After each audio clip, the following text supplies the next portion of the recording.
Muqaddas kitob so'zlamoqda dasturi.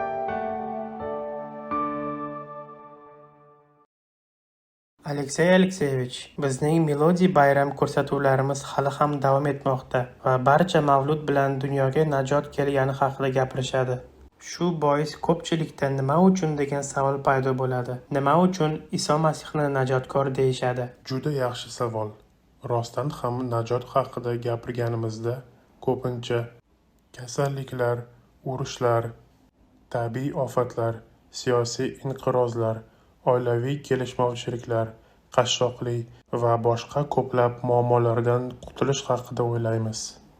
Afsuski, odamlar nima uchun bundayligini tushunmaydilar. Shuni ta'kidlash kerakki, najotkor Iso yerga kelganida uning davrasida yashagan. U ko'rsatgan mo'jizalarni ko'rgan, uning ta'limotlarini eshitgan, osmondan kelgan, bu mening suyukli o'g'limdir degan ovozni eshitgan odamlar ham najotkorni noto'g'ri tasavvur qilishgan. Ular najotkor ularni Rim qulligidan ozod qilish, ijtimoiy adolatsizlikdan xalos etish va Davud taxtini tiklash kerak deb o'ylashgan. Ular najotni xuddi shunday tasavvur qilishgan. Bu fikr ularning onglarida shunchalik chuqur o'rnashgan ediki, hatto Iso Masihning 12ta shogirdi u bilan yurgan va shaxsiy suhbatlarida ko'p narsalarni tushuntirgan, eng ishonchli deb hisoblagan shogirdi ham Iso Masihni tirilishidan keyin ham Isroil podshohining tiklanishini oxirigacha kutishgan. Uni osmonga ko'tarilishidan oldin shogirdlari Rabbim, Isroildagi shohlikni tiklash vaqti shumi deb so'rashgan.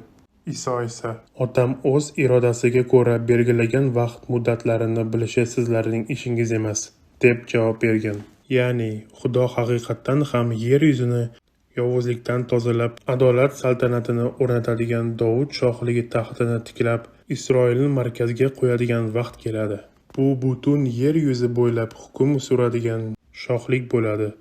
Bu kelajakka butun insoniyatni kutayotgan 1000 yillik shohligidir. Ammo bu shohlikni o'rnatish va u keyinchalik abadiy shohlikka aylanish haqida gapirganimizda, bu shohlikka olib boradigan yo'l odamlarning qalblari shayton hukmronligidan ozod qilishdan boshlanishini tushunishimiz kerak. Havoriy Pavlus Kolossiyaliklarga yozgan maktubida 13-oyatda u bizni zulmat hukmronligidan qutqarib, sevikli o'g'lini shohlikka qabul qildi deydi. Bu tavba qilish paytida sodir bo'ladi. Najot bu inson qalbining o'zgarishi, insonning o'z gunohlarini tan olishi. Golgota xochida bizning o'rnimizga o'lgan va bizni oqlash uchun tirilgan Iso Masihni o'z najotkori deb tan olish. Bu o'zimizni hayotimizni unga topshirish. U bilan birga o'lganimizni tan olishimiz. Uning o'limi bilan biz ham gunohlarimiz uchun o'lamiz va u bilan tirilamiz. Rabbimiz uchun abadiy yashaymiz. U bilan muloqotda bo'lib, uning ulug'vorligidan zavqlanamiz. Najot bu avvalo insonni shayton hukmronligi, gunoh hukmronligidan va natijada o'lim hukmronligidan xalos etish. Shuning uchun ham har qanday iymonli odam albatta tiriladi.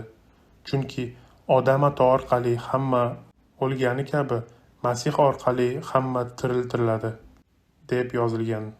Iymonsizlar ham tiriladi, lekin ular abadiy mahkumlik uchun maxsus tanada tiriladilar. Iymonlilar esa Masih bilan birga abadiy shon-shuhrat uchun tiriladilar. Ya'ni najot bu shunchaki bir lahzalik muammolarni hal qilish emas. Bu global muammolarni, bizning abadiy taqdirimiz muammolarining va Parvardigor o'z shohligini o'rnatganida sodir bo'lgan butun dunyo muammolarini hal qilishdir. Lekin bu jarayon avval qalbimizda sodir bo'ladi. Inson yuqoridan tug'ilib, o'z hayotini Iso Masihga topshirganda, u shu zahot o'zida harakat qilayotgan Xudoning ruhi va xushxabarning o'zgartiruvchi kuchini his qiladi. U Masihning erkinligi, tinchligi va quvonchini his etadi. Qolgan hamma narsa shu bilan bog'liq.